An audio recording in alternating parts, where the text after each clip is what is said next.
Ça y est, nous y sommes. Le Podcaston 2024 a lieu cette semaine et rassemble 450 podcasts qui mettront à l'honneur une association ou une ONG. Ça mérite bien quelques infidélités à Netflix pour la bonne cause. Cette initiative est portée par mon sponsor Altrui, qui s'est fixé comme objectif de doubler les promesses de dons par rapport à l'année dernière, en collectant 500 000 €. Mais au-delà de l'appel aux dons, le Podcaston permet aux associations de rayonner plus largement pour se faire connaître ou recruter de nouveaux bénévoles. Dans cet épisode spécial, je reçois Ingrid Vanet, directrice générale adjointe de l'ONG Noé, qui depuis 20 ans s'affaire à protéger des hotspots de biodiversité et à faire évoluer les pratiques des acteurs économiques dans une approche systémique. En bonus, je vous donne rendez-vous dans ma newsletter Vitamine G pour découvrir l'une des histoires à succès de Noé avec le pélican frisé et les ressources d'Ingrid pour apprendre à mieux connaître les enjeux de la biodiversité. Pour vous inscrire ou accéder aux archives, rien de plus simple, rendez-vous en description ou au www.philanthropio.com. Bonne écoute! Tu es le nouveau Rockefeller, un philanthrope. Qu'est-ce que ça veut dire? Ils veulent changer le monde. Quelle drôle d'idée. Dans un esprit philanthropique. Vous pouvez répéter? Philanthropique. Philanthropique. Je vais donner un peu de pognon. Et finalement, quand beaucoup de gens aujourd'hui me disent « Mais comment fais-tu pour avoir cette humanité ?» Eh bien, je leur réponds très simplement, je leur dis « C'est ce goût de l'amour, ce goût donc qui m'a poussé à me mettre au service de la communauté, à faire le don de soi. » S'emparer d'un mot qui porte l'amour de l'humanité comme message, en saisir tout le sens et la complexité en toute simplicité, découvrir des hommes et des femmes qui s'engagent, écouter leurs histoires et enchanter le monde avec authenticité. Bienvenue dans Philanthropio, le premier podcast francophone qui raconte la philanthropie et dans lequel je vais à la rencontre de ceux qui la font. Bonjour Ingrid Vanet. Bonjour Charlène. Bienvenue dans cet épisode spécial Podcaston 2024. Alors pour ceux qui ont découvert Philanthropio dans les derniers mois et qui ne connaissent pas le Podcaston, eh bien il s'agit du plus grand et unique événement caritatif qui rassemble des centaines de podcasteurs à travers toute la francophonie pour faire rayonner des causes et des associations auprès de leurs audiences. Alors évidemment, en ce qui me concerne, ça ne me dévie pas vraiment de ma ligne éditoriale. En revanche, c'est l'occasion pour moi de mettre un coup de projecteur sur des organismes méconnus. C'était le cas l'année dernière lors de la première édition avec Mikana. Je vous renvoie vers l'épisode 30. Mais aussi de parler de causes auxquelles je suis sensible, ce qui est le cas aujourd'hui. On va parler de biodiversité, mais avant, laissez-moi vous présenter mon invité. Ingrid, après des études à Sciences Po et HEC Paris, tu as évolué pendant 10 ans dans le privé pour une multitude d'organisations, de la start-up à la grande entreprise du CAC 40, en passant par une agence d'innovation et une PME à mission. Tu as roulé ta bosse dans le monde corporate sans trop t'éloigner des thématiques environnementales et énergétiques. En 2022, tu interromps un parcours tout tracé pour prendre un chemin de traverse. Tu quittes ton poste de directrice de la stratégie et du développement d'une entreprise de recyclage pour partir à la rencontre de la vie sauvage pendant 1 an dans le but de mieux comprendre notre lien au vivant et d'entamer ta reconversion professionnelle. Et tu y es parvenu puisque depuis septembre dernier, tu es DGA de l'ONG Noé qui a pour mission de sauvegarder et restaurer la biodiversité pour le bien-être de toutes les espèces vivantes, y compris de l'espèce humaine. Sur ton temps libre, tu es ultra-traileuse, administratrice du fonds de dotation de l'explorateur Paul-Émile Victor, correspondante prison et animatrice des fresques climat et biodiversité. Est-ce que tu dors un peu avec tout ça ? T'as le temps ? Le pire, c'est que je suis une grande dormeuse, donc oui, je dors énormément. Avant de rentrer dans le vif du sujet, j'aimerais qu'on parle de ta reconversion et de la manière dont tu t'y es prise, parce que c'est ce qui fait qu'aujourd'hui tu incarnes pleinement ton rôle chez Noé et que tu y as trouvé ta place. Alors, le grand voyage qui a préparé le terrain de ta transition. On va en parler tout de suite. Tu as parcouru la France pendant 10 mois à la rencontre de fauconniers, pisteurs-loups, gardes forestiers, militants, élus, chasseurs, éleveurs, taxidermiste, photographe animalier, responsable d'association. Puis ensuite, tu as navigué pendant 2 mois dans la péninsule antarctique pour parfaire ta connaissance du monde sauvage et animal. Alors, comment est arrivé cet appel du vivant ? Quelle introduction. Écoute, c'est une très bonne question. En fait, je pense que cet appel, il était en moi depuis, j'allais dire depuis très longtemps, mais en fait depuis toujours, que je n'avais pas forcément écouté jusqu'à maintenant, où je ne me permettais de l'écouter que à des moments très précis dans ma vie, c'est-à-dire en vacances, quand je prenais quelques semaines à gauche à droite. Et en fait, je suis arrivée à un moment dans ma carrière où je me suis posé une question qui est une question toute bête, mais qui n'est pas évidente. qui était de m'interroger un peu sur ce qui me faisait vraiment briller les yeux. Qu'est-ce qui vraiment m'animait au quotidien? Qu'est-ce qui vraiment me rendait heureuse? Quelle était la flamme en fait? C'était vraiment la question que je me suis posée pendant plusieurs mois, que j'ai posée autour de moi, et je me suis rendu compte que cette interrogation qui en fait qui peut paraître évidente n'est pas si simple que ça. Et en fait, plus je me la suis posée au fur et à mesure à des moments différents de mes journées de mon parcours, plus je me suis rendu compte qu'en fait, ce qui me faisait briller les yeux, c'était le dehors, c'était le sauvage, c'était de marcher, d'avoir les yeux ouverts, de regarder ce qui se passait autour de moi, d'avoir une paire de jumelles autour du cou. Et en fait, je me suis rendu compte que voilà, ce qui m'animait, c'était ces sujets-là. Et dans un terme un peu plus professionnel, corporate, ça veut dire la biodiversité. C'est un mot qui est un peu barbare, qui est un peu scientifique, mais en fait, derrière tout ça, il y a toute la nature, il y a tout l'environnement et il y a tout le vivant qui est autour de nous. Et quand je me suis rendu compte, alors que je travaillais depuis 10 ans à Paris, derrière un ordinateur, derrière des tableaux Excel et des PowerPoint, qu'en fait, ce qui m'animait, c'était le dehors, j'ai eu un petit moment de solitude, on va pas se mentir, où je me suis dit, mais qu'est-ce que je fais là? Est-ce que j'ai loupé ma vie déjà à 30 ans? Et est-ce qu'il y a quelque chose à imaginer de différent et qui me correspond? Et comme j'avais pas de réponse à toutes ces questions existentielles, je me suis dit, prends-toi un an, rencontre des gens, parce que toi, petite parisienne qui travaille depuis 10 ans dans l'entreprise, tu ne connais absolument rien à tous ces sujets. Donc rencontre des gens avec humilité, passe du temps sur le terrain à découvrir leur mission, leurs actions, leurs convictions. Et au bout d'un an, pose-toi la question de si oui ou non tu veux travailler sur ces thématiques, et si oui, de quelle manière tu peux apporter un peu ta pierre à l'édifice. Raconte-nous justement quels ont été les moments marquants, les plus marquants, ou les rencontres les plus significatives au cours de ce voyage. C'est toujours difficile de trouver, de raconter l'élément marquant, le point culminant finalement d'un cheminement.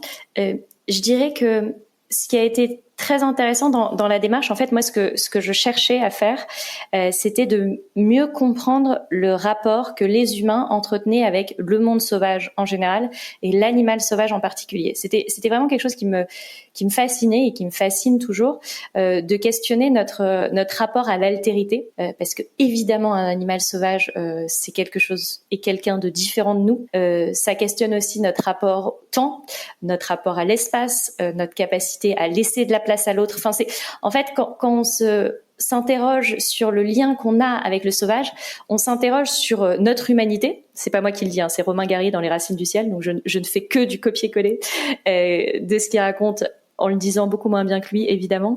Mais c'est s'interroger finalement sur notre humanité. C'est questionner notre capacité à accepter des éléments qui nous dépassent, des situations sur lesquelles on n'a pas le contrôle, mais qui nous font grandir parce que elles existent en tant que telles. Et en fait, moi, c'était vraiment ça. Donc, j'étais vraiment dans une approche de vivre ces expériences de nature, de vivre ces rencontres. Sauf que, en étant formatée comme je le suis depuis des années, la manière dont j'ai commencé par appréhender ce sujet, c'était en lisant énormément de livres sur ces thématiques, en regardant des conférences, en faisant des MOOC, enfin une approche très intellectuelle de mon sujet. Et pendant un mois, je me suis retrouvée un peu comme en prépa à ficher des documents, à lire des rapports scientifiques, etc. Et en fait, au bout d'un mois, je me suis dit mais ma pauvre, tu passes complètement à côté de ton sujet, qui est le vivant et donc qui est le fait d'être dehors. Donc arrête tout ça, mets ton cerveau de côté et pars et prends le premier train et pars marcher pendant 4 ou 5 jours. On sait pas où et en fait on s'en fout parce que c'est pas la destination qui est importante, c'est juste l'expérience. Et donc je prends un train de nuit un peu sur un coup de tête pour aller dans le Vercors que je ne connaissais absolument pas. C'était le début avril. Donc évidemment, je n'avais pas anticipé qu'il y avait encore énormément de neige sur les hauts plateaux du Vercors. Et donc j'ai marché comme ça pendant 4 jours sur un sentier de randonnée qui n'était plus visible parce qu'il y avait de la neige jusqu'à mi-cuisse, à dormir dehors alors que j'avais jamais dormi à la Belle, mais je m'étais auto-persuadée que finalement ça posait aucun problème et que tout le monde était capable de dormir à la Belle Étoile. Et en fait, ça a été marquant, pas parce qu'il y a eu une rencontre particulière, même si je me suis retrouvée face à des bouquetins et jamais je m'étais retrouvée face à des bouquetins et c'est quand même une sensation complètement dingue. Mais ça a été un élément déclencheur de dire, mais en fait, ton sujet, c'est le vivant, c'est la vie, si tu penses la vie comme quelque chose, comme une matière morte, inerte, que tu peux appréhender derrière un ordinateur ou en lisant un livre, mais tu passes complètement à côté de la beauté et de la complexité de ton sujet. J'ai pu ensuite enclencher un tas de rencontres, de moments en nature, de tout ça qui m'ont amené à cheminer même dans mon propre sujet différemment que ce que j'aurais fait si j'étais restée dans ma zone de confort intellectuelle de la manière d'appréhender les sujets en tant que tels. Tu parlais de moments de solitude tout à l'heure quand tu évoquais tes journées corporate devant tes PowerPoint ou tes tableurs Excel, mais en fait, tu as vécu d'autres moments de solitude face à des bouquetins. T'as pas eu peur à un moment donné de te frotter au vivant comme ça, d'aussi près? Alors, est-ce que j'ai eu peur sur le moment ? En fait, pour plusieurs raisons. Déjà, moi, j'ai arpenté pas mal de sentiers en France métropolitaine.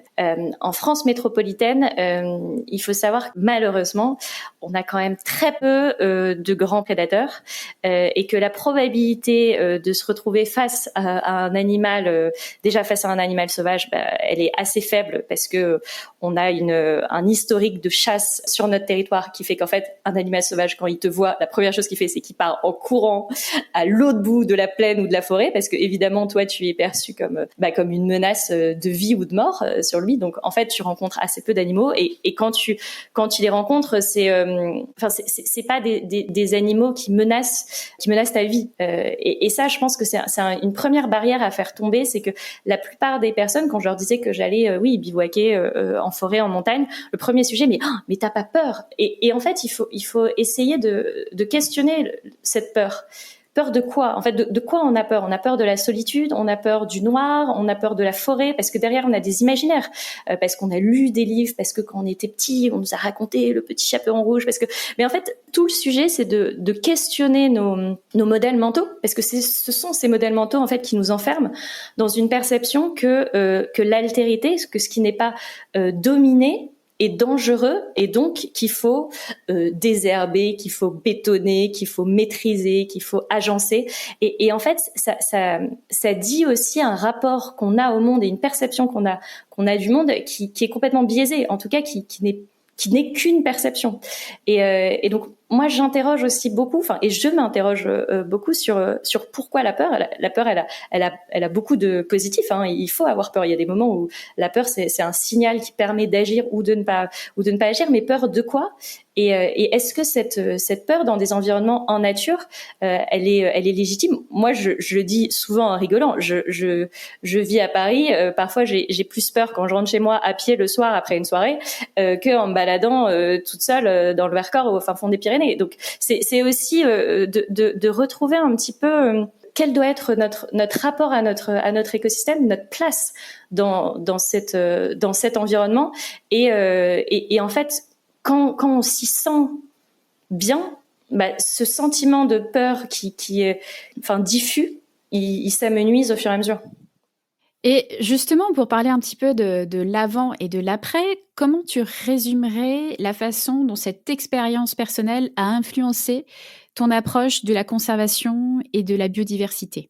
Ça a influencé de plein de manières différentes. Déjà, je me suis rendu compte que en France métropolitaine, on laissait très très très peu de place aux sauvages. En fait, c'est fou parce que tu te rends compte que t'as des espèces qu'aujourd'hui on ne voit que dans les montagnes ou vraiment dans les hauteurs, parce que ce sont les seuls endroits où on leur a laissé un peu d'espace, mais qu'il y a des décennies ou quelques centaines d'années, en fait, on les trouvait aussi en plaine, on les trouvait aussi en forêt. Mais comme on a de plus en plus monopolisé cet espace, on l'a de plus en plus organisé, on a des espèces qui se réfugient aux seuls endroits où on ne peut pas aller, qui sont des endroits complètement escarpés et qu'on n'arrive pas à cultiver, ou on n'arrive même pas à amener notre bétail. Donc, mon premier constat, c'est que même dans les endroits les plus isolés, on laisse de moins en moins de place à cette nature, à ce sauvage, à cet autre qu'humain. Et moi-même, je suis aussi étant une consommatrice de sport d'outdoor, donc de plein air, que ce soit, tu parlais du trail notamment, j'ai des amis qui font de l'alpinisme, etc.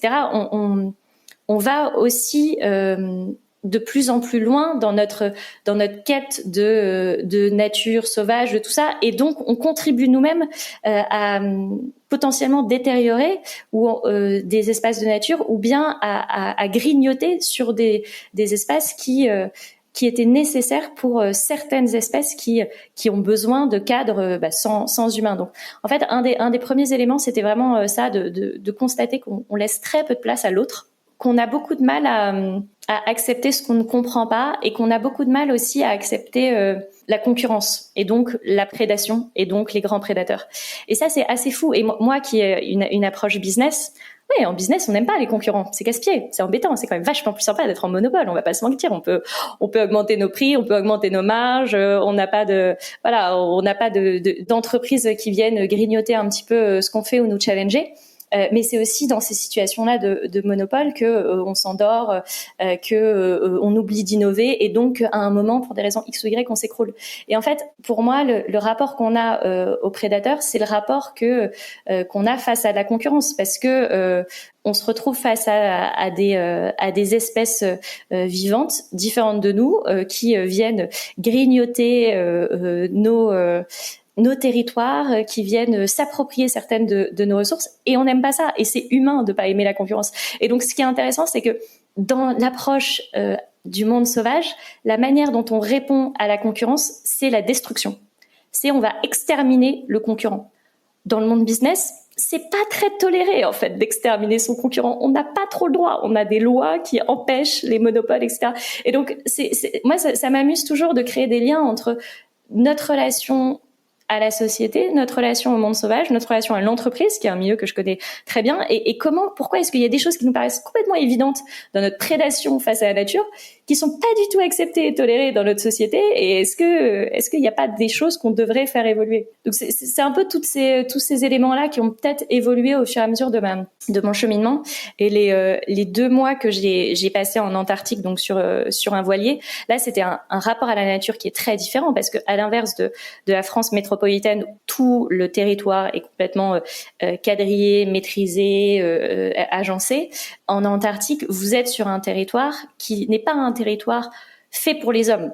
Vous êtes tolérés, mais en fait, c'est la place de l'animal sauvage, de la baleine, de l'oiseau, du phoque, du manchot. Et en fait, ces animaux n'ont pas été chassés depuis des décennies ou parfois des centaines d'années, et donc ils vous tolèrent en tant qu'individu. Ils n'ont pas peur de vous. Et en fait, se retrouver face à un animal sauvage énorme qui n'a pas peur de vous, et donc que vous pouvez plus ou moins approcher, en tout cas regarder, qui est serein face à votre présence, ça crée un rapport très très différent et très beau de complémentarité aussi dans la manière d'habiter le monde, de le percevoir.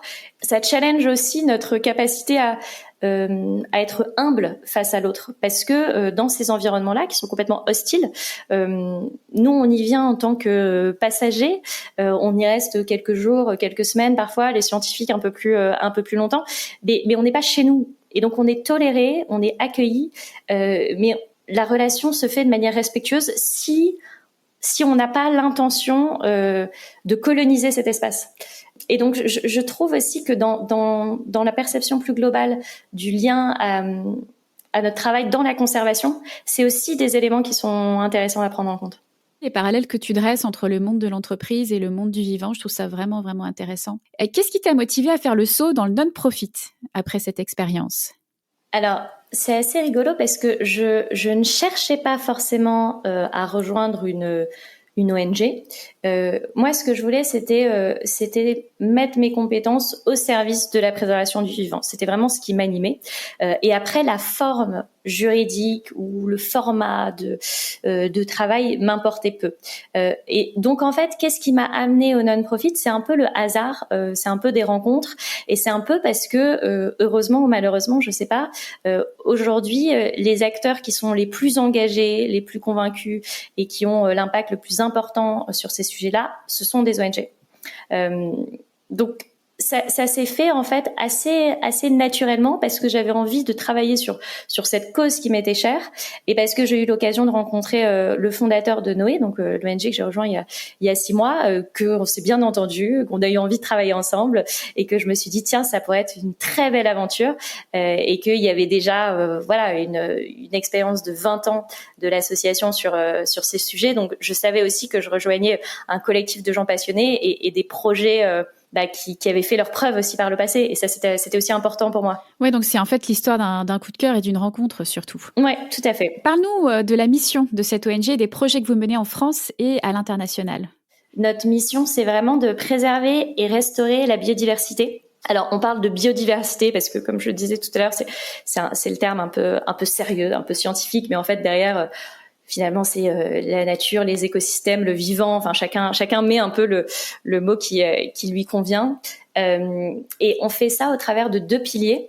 Le premier, c'est vraiment de répondre à l'urgence de l'effondrement de la biodiversité, parce que on va peut-être pas revenir sur le constat 6e extinction de masse, etc. Mais il y a énormément de dangers actuellement sur les écosystèmes vivants dont on dépend à 100%, parce qu'encore une fois, sans nature, il n'y a plus d'eau, il n'y a plus d'air, il n'y a plus de nourriture, il n'y a plus rien. Et ça, enfin, je le dis en souriant, mais c'est quelque chose qu'on oublie, que la nature et la biodiversité, c'est pas juste parce que ça nous amuse de protéger les papillons et les éléphants et parce que c'est mignon. C'est en fait parce que sans ça, il n'y a pas de vie. Et pas de vie, ça veut dire pas d'humain non plus. Donc en fait, il y a une vraie urgence à répondre à cet effondrement.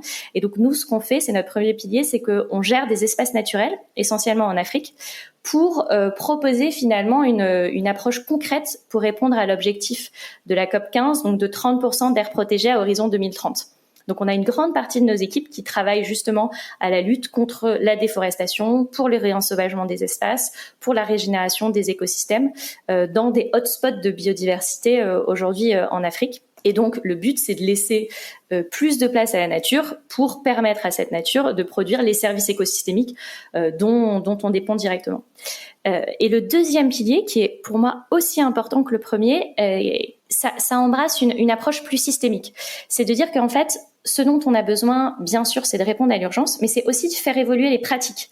Parce que si on continue à consommer, à surconsommer comme on surconsomme, à surproduire comme on surproduit, à surexploiter les ressources naturelles comme on le fait aujourd'hui, en fait, on aura beau protéger des hotspots de biodiversité, on aura beau mettre quelques gommettes sur le planisphère, mais c'est pas ça qui va résoudre le problème. Donc, on a aussi un travail en tant qu'ONG, c'est vraiment notre mission aussi, de faire évoluer les pratiques, d'accompagner les acteurs économiques à transformer leur mode de production, d'accompagner les citoyens à faire évoluer leur perception de leur consommation, à mieux comprendre quel impact leur consommation a sur leur environnement et à les reconnecter aussi à la nature. Parce qu'aujourd'hui, on voit qu'il y a énormément de personnes, moi je vis en ville, je me rends compte au quotidien, qui sont complètement décorrélées dans leur vie de tous les jours, des environnements avoisinants, du lien qu'on doit avoir et qu'on a au quotidien avec les services écosystémiques. Et donc c'est hyper important aussi dans notre mission de recréer ces connexions neuronales, j'allais dire,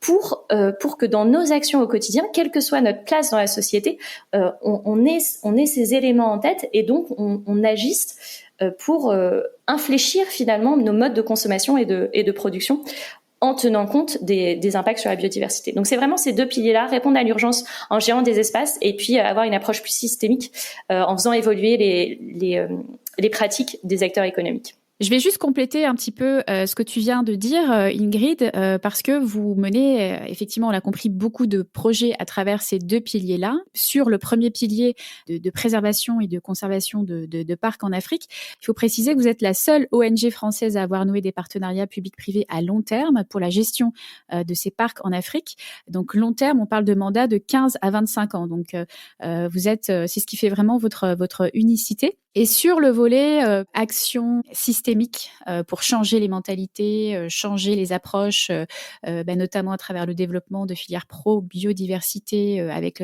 le tissu économique et social, vous faites beaucoup de sciences participatives avec le grand public. Donc par exemple, pour comptabiliser les espèces, je crois que vous avez aussi une application qui permet aux gens, au travers de leur pérégrination en nature, de pouvoir participer à alimenter des bases de données sur la biodiversité. Donc, c'est effectivement très, très diversifié ce que vous proposez.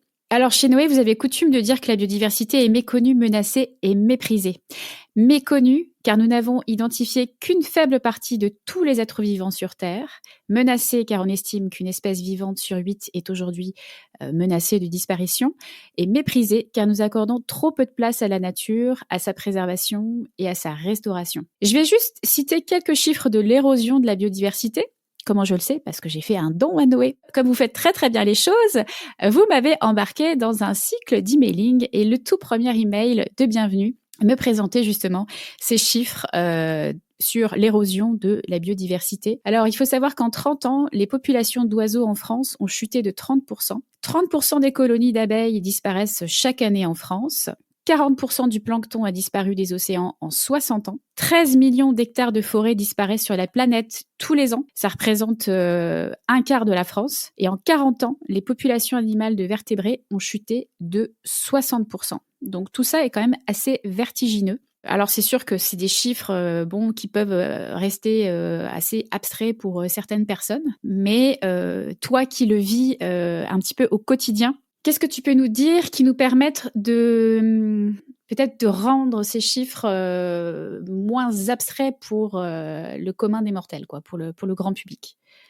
C'est pas des chiffres qui donnent la niaque, hein. Enfin, le tableau en termes de biodiversité, il est assez, j'allais dire assez noir, non, on va dire assez sombre. Il y a quand même quelques petites lueurs d'espoir de temps en temps. En fait, je vais peut-être commencer par l'espoir parce que sinon on va tous se tirer une balle. Ce qui est assez incroyable avec les écosystèmes, la nature, les différentes espèces, c'est que si t'as pas atteint un seuil de non-retour, la nature se régénère. Il y a plein d'exemples, que ce soit en France ou à l'étranger. Et je dis bien si tu as pas atteint un seuil de non-retour, parce que en fait, quand tu prends des champs qui pendant des décennies ont subi des intrants phytosanitaires dans tous les sens, il y a un moment, même si tu arrêtes pendant 10 ans de leur mettre des des engrais chimiques dans la gueule, c'est trop tard. Mais quand tu n'as pas atteint ce point de non-retour, tu te rends compte que si tu laisses la nature tranquille, si tu laisses les écosystèmes finalement retrouver leurs équilibres, les espèces reviennent, la diversité se recrée, les complémentarités s'opèrent à nouveau, et donc tu peux voir visuellement, et c'est ça qui est exceptionnel avec la nature et avec le vivant, c'est que tu peux voir de tes yeux les choses revivre. Ce que tu vois pas forcément avec le carbone. J'oppose pas du tout. Et en fait, lutter pour préserver la biodiversité, c'est souvent contribuer à lutter pour soit s'adapter au changement climatique, soit diminuer ce changement climatique. Mais le carbone, ça reste hyper abstrait. C'est quelque chose, tu parles de tonnes équivalent CO2 dans tous les sens, mais tu le vois pas au quotidien. Si t'as un peu de chance, tu te rends compte, ah bah tiens, dans ma ville, avant il y avait plus de pollution, maintenant je le sens moins. Mon gamin, maintenant il est asthmatique alors qu'avant il y est pas, il était pas mince. Il y a certainement un impact, mais c'est pas visuel. La nature, ce qui est formidable, c'est que c'est quelque chose que tu peux voir de tes yeux, et tu peux avoir un changement de tendance. On parle beaucoup de cercles vicieux. Parce que dans les écosystèmes, si tu enlèves une espèce qui est en fait une espèce parapluie, et ben ça, espèce végétale ou animale, peu importe, mais en fait ça a des conséquences négatives sur tout un tas d'espèces, et donc c'est catastrophique, et à la fin tout le monde meurt. Évidemment, je caricature, mais on parle pas assez l'opposé, qui est le cercle vertueux, qui est que oui, mais si justement les bases de la pyramide, on arrive à les assainir, que certaines espèces reviennent, et ben tout ça peut créer ce cercle vertueux. Ce dont on se rend compte chez Noé, c'est que on peut vraiment réussir à visualiser et à mesurer l'impact de nos actions sur la biodiversité locale et même sur l'impact en termes de changement climatique. Si je prends l'exemple d'un parc qu'on gère au Tchad, donc au sud du Tchad, près du Cameroun, depuis 1 an et demi. 1 an et demi à l'échelle d'un territoire, c'est rien du tout. Et en fait, en 1 an et demi, on voit déjà, en travaillant avec les communautés locales, en commençant à développer des filières d'agroforesterie, en réintroduisant ou en tout cas en préservant les espèces qui sont déjà en local, en travaillant sur le conflit faune sauvage humain, tout un tas de petites mesures qui en fait, mises bout à bout, ont un véritable impact visuel sur le territoire. Et donc on arrive à faire des captures comme ça en faisant des photos satellites d'une espèce de avant-après où on voit visuellement l'impact sur les rivières, l'impact sur les arbres, l'impact sur le sol, l'impact sur les espèces. Et c'est ça qui est assez beau, qui est presque magique.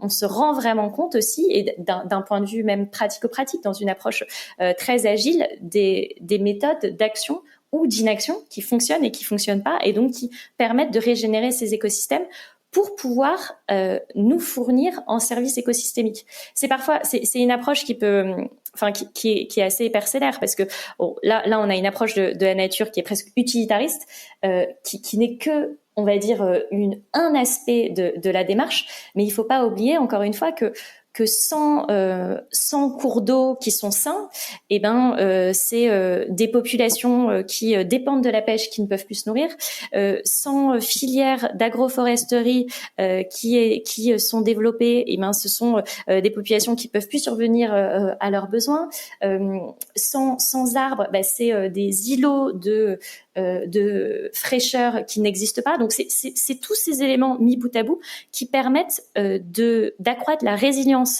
des humains et des territoires dont on a besoin pour faire face demain au changement climatique. Alors, on va parler à présent d'influence, parce que c'est un petit peu comme ça que je t'ai connue. Tu es une créatrice de contenu influente sur LinkedIn, puisque tu totalises plus de 18 000 abonnés, avec qui tu partages notamment des portraits vivants d'animaux, avec un ton un petit peu espiègle et humoristique. Alors, on aime beaucoup ça. Tu vulgarises leur job, comme tu dis, au sein de l'écosystème du vivant. Quand tu dis que le sauvage, tout le monde s'en tamponne le coquillard, tes stats te font un petit peu mentir, non ? Blague à part. Aujourd'hui, la crise climatique est sur toutes les lèvres. Qu'en est-il de la biodiversité ? Ah là là, qu'en est-il de la biodiversité ? Mais pour moi, la biodiversité, c'est la grande absente du débat, et je trouve ça dramatique.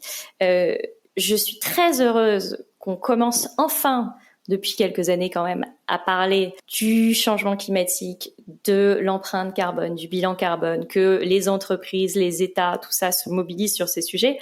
Mais je suis un peu atterrée par le peu de visibilité qu'on donne au sujet de la préservation des écosystèmes et du vivant, quitte parfois à les opposer, ce qui est complètement absurde, ou bien à dire, ce qui me fait un peu sortir de mes gonds, pour rester très poli, c'est que souvent on dit non mais on va d'abord s'occuper du carbone, parce que déjà le carbone c'est compliqué, et puis la biodiversité, il y en a dans tous les sens, on n'y comprend rien, on peut pas mettre ça dans un tableau Excel, donc on verra plus tard.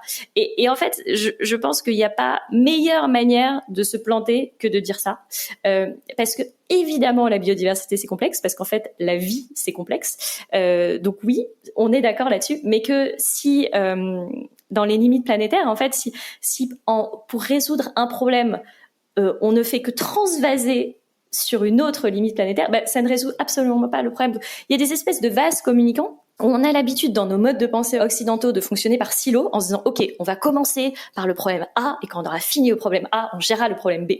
Sauf qu'en fait, ça fonctionne pas comme ça. Et les écosystèmes, par essence, on a des fonctionnements qui, comme leur nom l'indique, sont systémiques. On a des impacts de A sur B, C, D et C qui a aussi un impact en retour sur A, etc. Et tout ça est entremêlé. Oui, je m'interroge beaucoup sur notre difficulté à accepter la complexité, à accepter qu'il y a des choses qu'on maîtrise pas, à accepter que non, il n'y a pas un indicateur unique pour gérer la biodiversité. Non, évidemment, et c'est normal. Et un des exemples que je prenais, c'est par exemple sur la santé. Il n'y a pas un indicateur unique qui permet de vous dire que vous êtes en bonne santé. Vous-même, vous êtes un écosystème vivant. Et pourtant, c'est pas parce que la santé humaine est complexe qu'on n'a pas investi dans la médecine. Heureusement, depuis des centaines d'années, on investit dans la médecine. Mais c'est parce que on sentait que si on n'investissait pas dans la médecine, on allait tous mourir. Et donc on s'est dit, quand même, ça peut valoir le coup d'investir un petit peu pour comprendre cet environnement complexe. Et en fait, pour moi, la nature, c'est exactement la même chose. C'est que c'est un environnement qui est encore plus complexe, sur lequel on se dit, il n'y a pas un seul indicateur unique. Ouh là là, comment on va faire ? Eh ben, il faut investir pour défricher le sujet, comme on a investi dans la médecine, parce que notre vie en dépend. Et c'est vraiment cet état d'esprit-là, je pense, dans lequel il faut qu'on arrive à embarquer le plus de monde. En fait, ce qu'on comprend, c'est qu'il y a vraiment urgence à infuser un peu plus dans le débat public, dans les médias, dans le thought leadership, comme on l'appelle, le sujet du vivant. Est-ce que c'est ça qui t'a motivé à prendre la parole sur LinkedIn ? Alors, ce qui m'a motivée au début à prendre la parole sur LinkedIn, c'est quand je suis partie faire mon petit tour de plein d'acteurs différents, associatifs, bergers, chasseurs, fauconniers, comme tu le disais en introduction.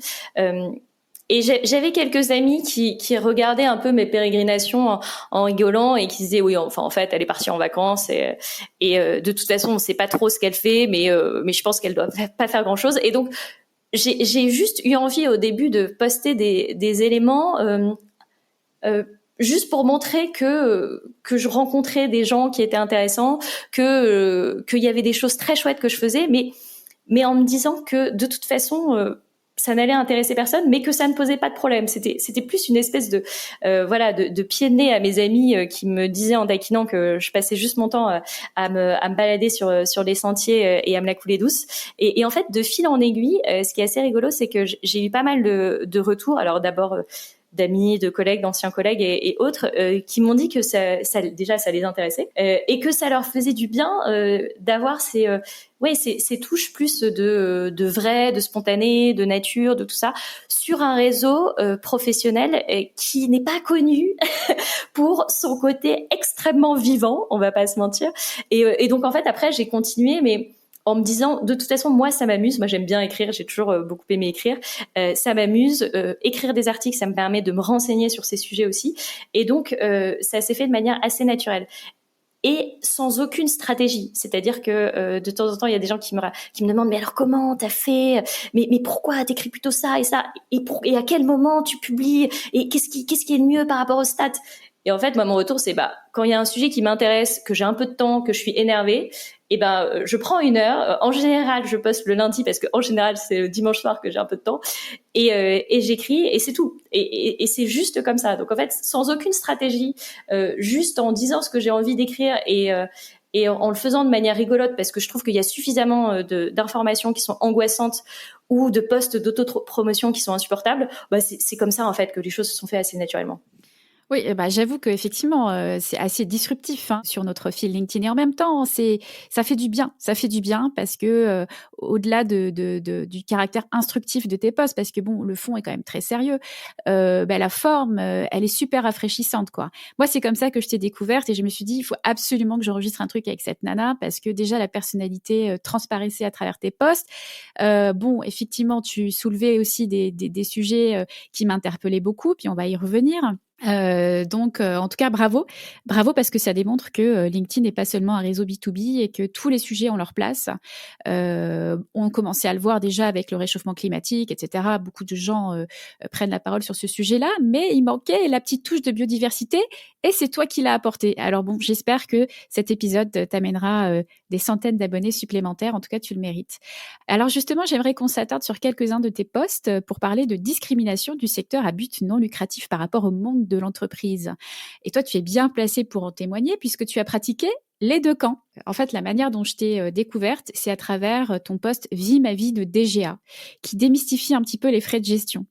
Alors, tu dis « Nous sommes nombreux à porter plusieurs casquettes à quelques années-lumière de nos fiches de poste. » Pourquoi ? Tout simplement parce qu'en ONG, il est très difficile de faire financer des postes support qu'on estime non productifs.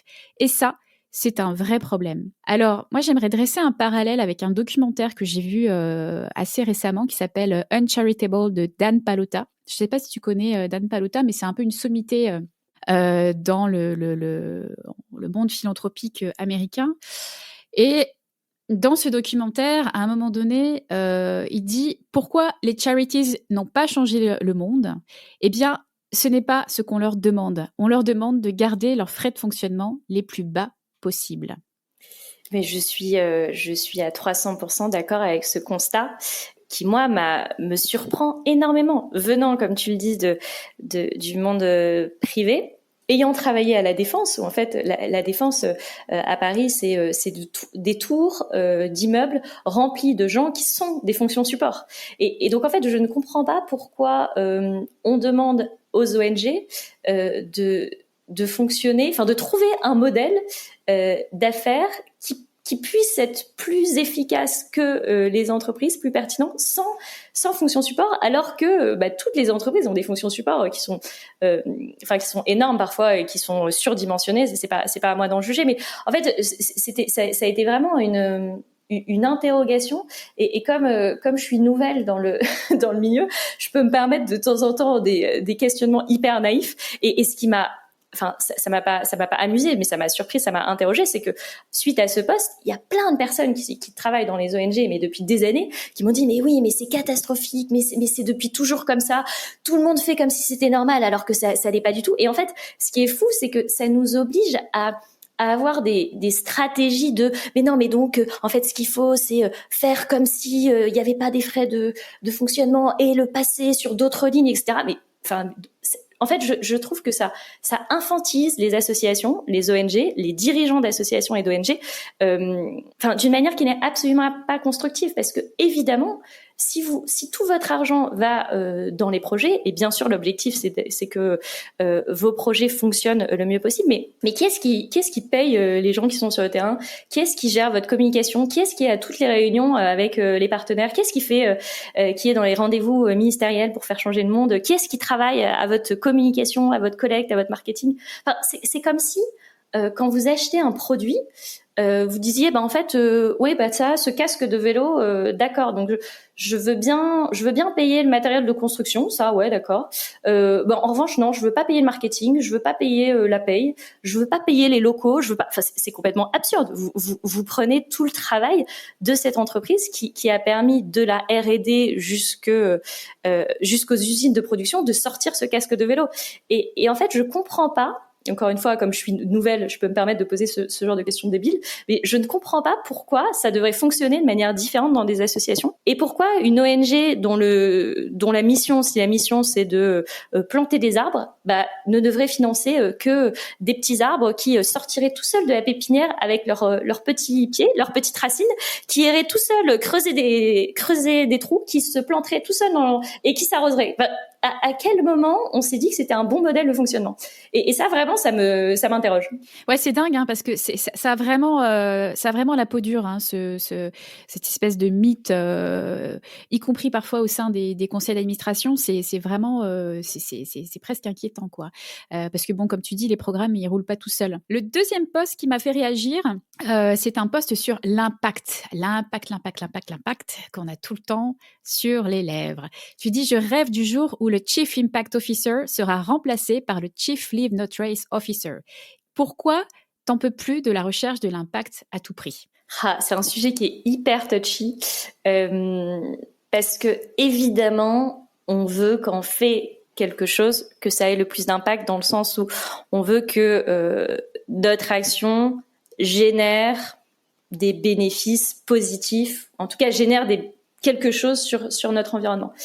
Moi, ce que je questionne derrière ça, c'est l'état d'esprit dans lequel on est depuis toujours en tant qu'humain, sur notre volonté en fait individuelle et collective de vouloir apporter sa pierre à l'édifice, laisser une trace, marquer de son sceau une organisation, un projet. Enfin, il y a ce côté après moi le déluge, ou bien ce côté on a besoin de montrer qu'on a vécu, et donc de montrer qu'à un moment donné on a eu un impact sur la Terre. Et en fait, je pense que c'est aussi une des raisons, cette mentalité-là, une des raisons pour lesquelles aujourd'hui la situation est aussi catastrophique. Parce que à force d'avoir eu envie d'avoir un impact, c'est ça qui a artificialisé la planète, c'est ça qui a fait que en fait l'humain était omniprésent partout du fait de ses activités. Et donc cette recherche de l'impact pour l'impact, je pense qu'elle est très dangereuse. Aujourd'hui, on est dans une mentalité d'avoir un impact pour diminuer les impacts négatifs précédent. Et donc, c'est pour ça que je dis que cette notion est toujours un petit peu difficile à expliquer, parce que évidemment, maintenant, on veut avoir un impact positif, donc diminuer les impacts négatifs. Mais en fait, c'est toujours cette logique de transformer l'environnement pour laisser une trace derrière nous. Et moi qui pratique beaucoup le bivouac, en fait, ce qui est très beau, c'est la mentalité du leave no trace. C'est le fait que quand tu pars d'un bivouac, en fait, personne ne sait que tu as bivouaqué là, parce que tu ne laisses aucune trace, parce qu'en fait, il n'y a pas eu de passage, il n'y a pas de trace de ton passage. Et toutes les espèces, enfin, la plupart, pas toutes, mais la plupart des espèces vivantes, en fait, elles continuent à fonctionner dans des écosystèmes parce que justement, elles ne laissent pas de traces. Et donc, ça questionne aussi notre rapport à notre écosystème, notre tendance à vouloir tout anthropiser. Et je pense qu'il y a de plus en plus d'entreprises qui se questionnent là-dessus. Enfin, je pourrais en citer quelques-unes, mais de se dire, en fait, ce qu'il faut, c'est pas avoir de l'impact, mais c'est avoir le moins d'impact possible ou diminuer les impacts négatifs passés.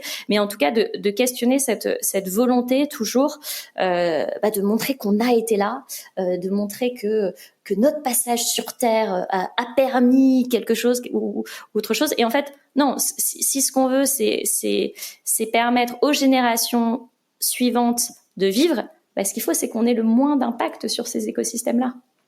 Et du point de vue des associations, l'impact, c'est une forme de reddition de comptes vis-à-vis des donateurs. Mais toi, ce que tu dis, c'est que ça ne doit pas forcément être une finalité en soi. C'est une perception qui doit changer aussi. En fait, moi, je me méfie toujours des structures qui sont drivées uniquement par des indicateurs et pas par un objectif plus macro. Ça ne veut pas dire qu'il ne faut pas être capable de mesurer ce qu'on fait pour l'améliorer, ça, mais je suis intimement persuadée, mais d'être drivé juste par des indicateurs, c'est très dangereux. Et en fait, ce que je trouve très intéressant dans le monde de la philanthropie, c'est qu'il y a de plus en plus d'acteurs, justement, notamment de fondations, qui réfléchissent à, au-delà de la notion d'impact, mais comment est-ce que tu accompagnes les organisations et les ONG à faire évoluer les modèles et donc à tester des choses où on n'est pas sûr que l'impact arrive demain, on n'est pas sûr de pouvoir les quantifier, mais on sent qu'il faut innover, qu'il y a des modèles qui sont à tester, à creuser. Et en fait, moi, ce que je trouve très intéressant, et ça en vient au côté partenariat sur du long terme, confiance qui peut être créée entre une ONG ou des acteurs terrain et des fondations, des philanthropes ou autres, c'est comment est-ce que tu arrives à tester des choses. Et parce qu'en fait, si la solution elle existait déjà, on n'existerait plus. Enfin, j'ai envie de dire, dans un monde idéal, peut-être l'ONG n'existe pas ou fonctionne différemment ou a un business model dédié, j'en sais rien. Mais en fait, il y a plein de questions aujourd'hui qui sont structurantes, qui sont existentielles, qui sont nécessaires, auxquelles on n'a pas de réponse. Et donc, on peut pas juste dire, oui, il y a encore une fois, l'indicateur unique qui permet de mesurer la capacité d'une ONG à répondre à tel challenge et donc X euros qui sont dédiés à l'atteinte de... Non, il y a plein de sujets sur lesquels ça fonctionne pas comme ça. Donc, c'est comment est-ce que on arrive collectivement à tester des nouvelles approches, à les questionner, à voir si ça va dans le bon sens, à essayer de se mettre autour de la table de manière collective, parce que c'est pas nous tout seuls dans notre coin qui allons répondre à toutes ces grandes questions existentielles. Et bien sûr, ensuite, à pouvoir s'assurer que notre énergie, on la met de la bonne manière sur les bons sujets au bon moment pour qu'on s'assure qu'on atteint le mieux et de la manière la plus durable notre mission en tant que telle. Mais je trouve que parler uniquement d'impact, c'est un peu simpliste. Oui, parce que comme tu viens de le rappeler, l'impact se conjugue aussi parfois au temps long, temps long qui n'est pas vraiment acceptable dans le non-profit. D'ailleurs, Dan Pallotta, dans son documentaire, il fait allusion, il explique qu'Amazon a mis 6 ans à retourner des profits à son board, mais si un organisme de bienfaisance prenait le même temps pour scaler son activité, en fait, il serait juste crucifié sur la place publique, quoi. Ça fait 7 mois que tu es chez Noé. Est-ce que tu valides ta reconversion ? Ah mais oui, je valide grave. Ouais, moi j'adore ce que je fais, mais c'est marrant parce qu'en fait pour moi c'est pas une reconversion dans le sens où j'ai pas. J'ai l'impression que c'est une continuité. C'est une continuité dans l'engagement. Avant j'étais beaucoup sur des sujets énergie, carbone, etc. Après je me suis dit waouh, mais en fait le carbone, c'est intéressant, mais la vague d'après, ça va être la biodiversité. Donc, les gars, il faut vraiment qu'on s'intéresse à ce sujet. Et je me suis dit que l'acteur qui était le plus à même de répondre à ce challenge, c'était l'ONG et c'était Noé. Mais c'est pas, pour moi, il y a pas de rupture. Il y a une évolution dans les combats, dans la manière de répondre à ces combats. Et je crois beaucoup à la porosité entre les acteurs économiques, entre la société civile et les différentes structures. Et je pense qu'on gagnerait à créer plus de liens, plus de ponts. C'est pas d'aller d'un côté pour tout quitter, pour partir chez l'adversaire ou chez les autres, mais c'est comment est-ce qu'on arrive à créer plus de liens entre ces deux mondes, parce que nous, ONG sans entreprise, on peut rien faire, surtout si dans nos missions il y a de faire évoluer le monde économique, on va pas se mentir. Les entreprises sans les ONG, elles peuvent rien faire non plus. Donc c'est comment est-ce que la société civile, elle a besoin de nous on a besoin de la société civile aussi. Comment est-ce qu'on arrive à ne plus opposer ces différents acteurs pour essayer de les mettre davantage en discussion, en miroir, et créer plus de liens entre ces écosystèmes. Encore une fois, on en revient toujours aux écosystèmes. Tu parles de perméabilité un petit peu entre tous ces mondes-là. Quel conseil donnerais-tu justement à ceux qui envisagent de faire la transition du secteur marchand au secteur à but non lucratif? Je donnerais 2 conseils. Le premier conseil, c'est de ne pas écouter les conseils. Ça, c'est un conseil que je donne toujours à mes petites cousines qui me posent plein de questions en ce moment, parce qu'elles entrent sur le marché du travail, et je leur dis surtout n'écoutez pas les conseils, parce que chacun donne des conseils en fonction de là où il se trouve, en fonction de sa personnalité, en fonction de ses traumatismes précédents, de ses expériences, de tout ça. Donc en fait, déjà ne pas écouter les conseils, mais si vous voulez vraiment écouter les conseils, je dirais appréhender la structure dans laquelle vous voulez travailler avec beaucoup d'humilité, parce qu'en fait on a tendance dans un sens comme dans l'autre à venir avec ses codes, avec ses modèles mentaux, avec ses outils, avec tout ça, et à vouloir faire un joli copier-coller comme on aime, et en fait ça fonctionne pas. Alors déjà, entre 2 entreprises, on va pas se mentir, ça fonctionne pas. Entre l'entreprise du CAC 40 et l'ONG, ça fonctionne pas. Entre l'ONG et le gouvernement, ça fonctionne pas. Donc c'est comment est-ce que on arrive à nous-mêmes être suffisamment perméables à la culture de la structure qu'on veut rejoindre, pour pouvoir comprendre ses forces, ses faiblesses, ses zones de fragilité, et pour pouvoir ensuite, en retour, comme une espèce de boomerang, lui apporter, comme en négatif, vous voyez, comme dans une photo, lui apporter ce dont elle a besoin à l'instant T, et garder dans un petit coin de sa tête tous les autres éléments auxquels on aurait pensé, auxquels on se dit avec nos modes de fonctionnement et de pensée, ah mais ça, il faudrait le déployer de cette manière-là, de cette manière-là. Essayer d'y aller petit à petit pour s'assurer que la greffe prend bien, parce que c'est important qu'une greffe prenne, et pouvoir aussi assurer cette continuité dans l'activité, et cette complémentarité entre les approches. Donc je pense que ça serait appréhender l'évolution avec humilité. Écoute, avant de se quitter, Ingrid, j'aimerais te poser une question peut-être un peu plus macro, une question, on va dire, de perception. C'est une question que je pose depuis un certain temps à mes invités, parce que moi-même, je la rumine beaucoup, animant un podcast sur la philanthropie. Les mots peuvent faire un petit peu débat, et j'aimerais avoir ton avis là-dessus. Est-ce que toi, tu préfères plutôt parler de philanthropie ou de générosité ? Alors, c'est marrant parce que je ne me suis jamais posé cette question. En fait, pour moi, c'est un peu comme les débats entre est-ce qu'on doit parler de biodiversité, de nature, de vivant, ou d'écosystème, ou de trucs comme ça. C'est un débat. Enfin, moi, je trouve que c'est un débat d'experts. Je ne me considère pas comme experte de la philanthropie ou de la générosité, donc je serais certainement la moins bien placée pour te répondre. Pour moi, le seul sujet, c'est de se dire comment est-ce qu'on fait pour embarquer le plus grand nombre pour préserver les conditions de vie sur Terre, en fait. Et en fait, là-dedans, tu mets la biodiversité, tu mets la lutte contre la pollution, tu mets la lutte contre les inégalités, parce que comment tu peux vivre dans un monde qui est complètement inégalitaire? Enfin, les conditions de vie, elles y sont pas. En fait, tu mets tous ces éléments-là. Et après, est-ce que ça doit être de la générosité? Est-ce qu'il doit y avoir des business models associés? Est-ce qu'il doit y avoir tous les acteurs économiques? Est-ce qu'il doit y avoir le grand public?